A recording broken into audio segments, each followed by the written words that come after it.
Good morning, everybody. Oren J here with another Echoes of Mana video, and I wanted to start this week off by doing a top 10 video of things I would change or add to Echoes of Mana to make it a long-term successful game, because that's what I want. I'm already having fun in the game. I've enjoyed building the little bit of a community I've built on Discord, making some new friends, but I want to play this game with those new friends for 6 months, a year, 2 years. The longer the better. I like consistency in my games, I like consistency on my YouTube channel, and I would like to consistently play this game for a long time. So how can we make that happen? That was my thought when I sat down at my computer today. Then I noticed that, oh, Clint Wolf just put out a video that was like, the things the development team should do to make the game good. And I was like, well, shoot, I guess I'll watch his video first. And I've decided to just react to his points and then add a couple of my own. So this is more of a reaction video to Clint's video, and then I will be a little original at the end. But let's start with his stuff. So he made about 12 points in his video, and the first two were about the gacha system, and I thought they were very good points. Point one for him was we need a standard banner, a standard pool of units. Right now we have like Release Celebration, we have Overcoming Myriad Farewells, we have Guided by the Great Tree Harvest. 3 different banners. Now, like Ristoran and Sumo are in all of them, just not boosted, but Keldrick and his card are not in any of the other 2. Will they be added to another banner at some point? It's just hard to tell. We need like a standard pool of units that will just always be in the game, so we know if when we get new units, if they're special, like limited time, or if there's something that will just migrate into a standard pool. That would be useful to know. And trade points. Another one of Clint's points about the gacha was, let's let these trader points carry over. It feels so punishing that I just have 20 trade points in like the Release Celebration Harvest, and like it's only 20. I've seen some people with like 150 and they're like, I just don't have any more gems and I'm tapped out of money for the month, or I don't spend money, so what do I do with these? And I guess they just go into that like trader shop and maybe you get something for them. Look, would it really be bad if we like let them carry over from banner to banner? And I'm not asking for like, let them go into collaboration banners. I get why you wouldn't want to do that. But if you made a standard pool and you just let like all of your pity accumulate into that standard pool as well, at least then players could use their pity, later down the line if they wanted to, and not honestly like, you almost don't want to get too lucky. Like, what if you're pulling for Reese and you actually get enough duplicates of Reese before pity at like 180 points? And now you just have these pity medals and maybe nothing to trade for. So yeah, let them carry over. I think that would be a nice addition to the game. And it would build you up a lot of credibility in the community, developers, about not being too greedy. Like, that's a big deal. Community perception is huge. This would go a long way for you. So that's the stuff about the gacha. Now, his next point was about gear sets. This one's not a big deal for me, but I do see where it would be a big deal later. He mentioned that like we can already make like sets of teams. Why can't we make sets of gear? Like maybe wind attack set, where you have a set of gear and instead of having to like go through and equip gear individually, you could just click like wind attack set and then throw it on. I think this will become a bigger deal later down the line as more people farm more gear, because that's kind of the current end game right now, is gear farming, right? So if people get a bunch of gear, it could get confusing later. I think gear sets are a needed quality of life, maybe not priority 1 for me, and I don't think would have even made my list yet, but I can see where he's going. This is a big brain thought by him, kind of projecting into the future of this being a potential problem. Okay, so not much on that. His next point was mana boards, and this was my number 1. On my personal 10 list, this was the top, because guess what? There are a ton of cool units in this game. I think there are a ton of 2-star units that are super usable if you max them out. Notice right here, I have Mousseline. She's level 94. I have fully ascended, fully unleashed her. I am trying to use her, but let's click on this ability board. Oh wait, I can't use her because she's level 0 on every ability board. Why is she level 0? Well, I have no wind element materials because I use them all on a different unit. In fact, of all of the characters in here that I've leveled, Popoi, Sumo, Crimson Wizard, I've only spent elemental trading points in these 4. And I farm it every day. This is something I farm regularly. Oftentimes, instead of gear, I farm this stuff. So, like, I can't even mess with these other characters that I want to try out. I want to make guides. I want to experiment with team comps. I want to, like, I think it would add a lot of fun to the game if we could fix the whole mana board bottleneck thing. I get that it's cool to be able to level it up. That's fine. I'm not saying take it away. But right now, it's too much of a bottleneck. It's too hard to get those materials. The trader shop that they added didn't really do much to help fix this. We need to do something about this. It needs to be easier to level up units. Mana boards right now are just too much of a bottleneck, and it's preventing me from playing with like all of these other units that I'm investing in at 2 and 3 stars. Because I'm like, no, I'll just invest into my higher tier units. And yeah, I don't like it. I don't like it. So that would have been my number 1. And yeah, there you go. Let me know what you think though. Now, number 5 for him was SP and AP usage. These 2 bars at the top. Right now I have about 20 of both. It took me, to burn all 120 of my SP and AP, took me 5 runs of a very hard story mission, kind of farming some gear, and 5 runs of the hardest difficulty Wind Elemental Training Board run. And then I was out. It's gone, and it just goes away too fast. Look, like, this has been a problem in the game since the beginning. It has gotten a little bit better. Daily quests no longer take as much as they used to. I think that's a limited thing, but I think it should stay. We're also getting some small potions every day from daily questing. Daily missions, I mean. That's good. It's an experimental thing, but I think it should stay. Still, it's too easy to run out of these every day right now. And look, let me say something right here before people get in the comments about how they're happy about how casual this game is. I agree. It's wonderful that this game is so accessible to casual players. I think that's great, and I don't want that to go away. But for a game to be successful long term, you must cater to both casual players and players who want to sit down for more than 15 minutes and play a game. There is nothing to do right now. Without energy to spend, I'm done. I'm done playing for the day, unless I want to invest my potions. But maybe I want to save those potions for a new gear dungeon that comes out. Maybe I'm not a whale. Maybe I'm a free-to-play player. I'm not, y'all know that. But like, maybe I'm a free-to-play player who can't buy those packs in the shop for those large pots. Because the small pots, look, it's nice that we get them every day. They don't give very much energy. It's very, very little. So, like, more things to do maybe that don't cost energy. Maybe reduce the cost of missions by like half or something like that. Or, you know, I don't know. It just needs to be fixed. It's too quick right now to run out of things to do. I want the game to be accessible to casual players still, but give the harder core players something to do as well. Boom. And I'll get more on that later. There's more coming on that later. Okay, next up, the coming soon button. Now, Clint talked about this right here. We know something is coming soon. How do we know? Because there's a big coming soon locked button right here. What is it though? He had 2 ideas. One of his ideas was guilds. The other one was some new form of like PvE content. Either one would be wonderful. Guilds is a necessary thing. In fact, guilds was number 2 on my personal top 10 list. Because look, I talked earlier, like at the intro of the video, about how I like to like grow a community, feel like I'm a part of things, play with other people, make friends. Yeah, we're playing an online game, but most days I don't feel like I'm playing an online game. I had the same feeling with Genshin Impact when I tried it, is I was like, yeah, I mean, it's kind of fun, but like, why am I playing an online gacha game? I could just pay like 20 bucks and play this off of Steam by myself or something. Like, why am I online? Let's not do that to Echoes of Mana. Let's make a social part of this game. So I personally really hope that this coming soon feature is guilds. And I'm just going to talk more about guilds right now. I want there to be something in guilds like guild rating, like a boss with a billion HP or something that every day your guild has to throw their best teams at it to try and burn it down as quick as possible, have some rewards. And like if we go back to the home screen here, notice how your main character kind of just walks around this little village.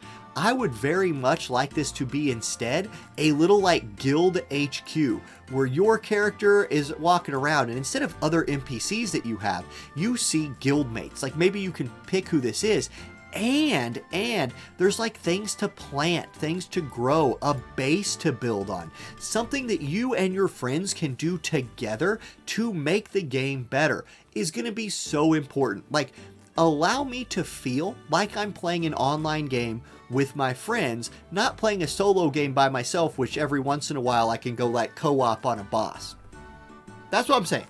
I think that would be huge, and so I really, really hope that this coming soon button right here is guilds. I also want to say, like, the idea of growing something in a mana game, like all the mana games had some form of farming or planting a seed and something growing in them, I think. At least the ones I played did. So I do foresee something like that coming. Guilds. If I was the development team, guilds would be the next big feature that I added to the game. So that's why it was number 2 on my list. And man, community is so important. It's so important. Okay, so that's guilds. PvP. This is one of the things Clint mentioned, and it's not something that I was going to mention, but let me just go over it. Okay, so PvP. Before you get in the comments and start saying, I love that there's no PvP in this game, I hate PvP. That's fine. And I don't want there to be PvP in this game necessarily either. I play War of the Visions. I get my PvP fix every day in that game. I like that this game is PvE focused. But if there was PvP and I didn't want to do it, I just wouldn't do it. However, there are people who do want to do PvP. I'm not against letting those people have their thing. In fact, if it didn't cost energy, if it was free of energy to do PvP, I'd probably do it even though I don't necessarily want to, just because it would be something else I could do with my characters. Right now, every day, all I'm doing is grinding, trying to make my team stronger, but for what? Like, to grind other stuff later that might be harder, I guess, but PvP would at least give some kind of in-game content to the game right now that would continue to evolve just naturally as people got new units, as the meta shifted, and it would just add an element to the game that if people wanted to ignore, they could ignore, but people who wanted to play, it'd give them something to do every day. And right now, there's just not enough to do. So, okay, I see where you're going, Clint. PvP, bring it in. Let's do it. Let's do it. Even if I don't do it, some people might want to. Let's let them have it. Okay, now he says fix co-op. I think to me, this ties into what I was talking to about guilds. They clearly are right now working on making co-op less buggy, like allowing you to access it from where you're supposed to, things like that. So yes, good. Devs, continue to fix the technical issues with co-op, but also you need to give us reasons to do co-op outside of, oh, you could run this by yourself, or run this with friends. And I don't mean locking things behind co-op. I mean what about some kind of boss that's in the game, right? And it's a global boss with 40 billion HP.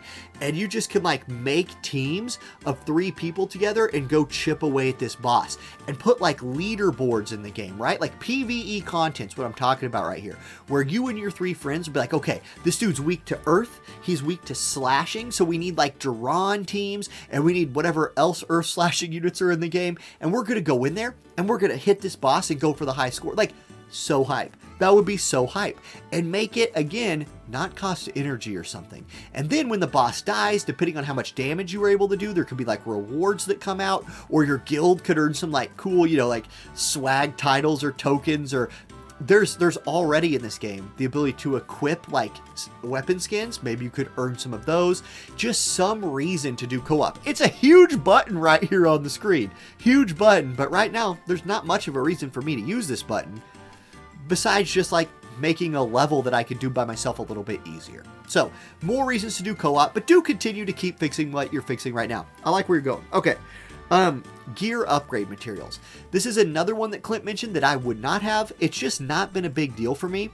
It's been a lot harder for me to find gear that I've wanted to invest in, once again, because out of this.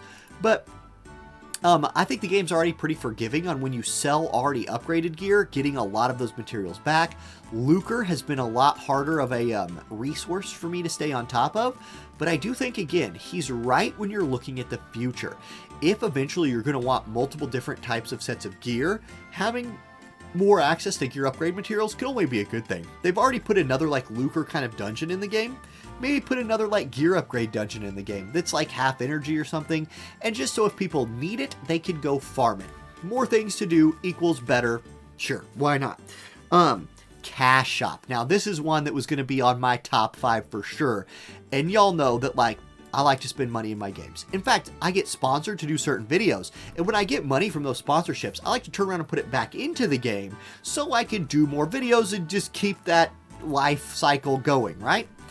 If we go in here, there's really nothing I want to buy. I bought the blue energy packs because that, blue energy, by the way, is infinitely more important than orange energy at the end game. So I bought all those. I bought some of the orange ones too, especially to help me level up some characters. But really, I'd like to just be able to buy some other stuff. Maybe some of these packs right here. Like, I already bought all the limited purchasable ones in here, but like, these prices feel a little rough. If you just added like a weekly pass or a monthly pass that, gave me some stuff every day, I think a ton of people would buy it. And let's be real, like, look, there's nothing wrong with free-to-play players. You need a big base of players for these games to be good. Free-to-play players make up a significant portion of that base. However, they are riding on the back of dolphins, like maybe one person's riding on a dolphin, and whales, maybe a lot of people are riding on whales, and space krakens, which literally carry universes of players through these games.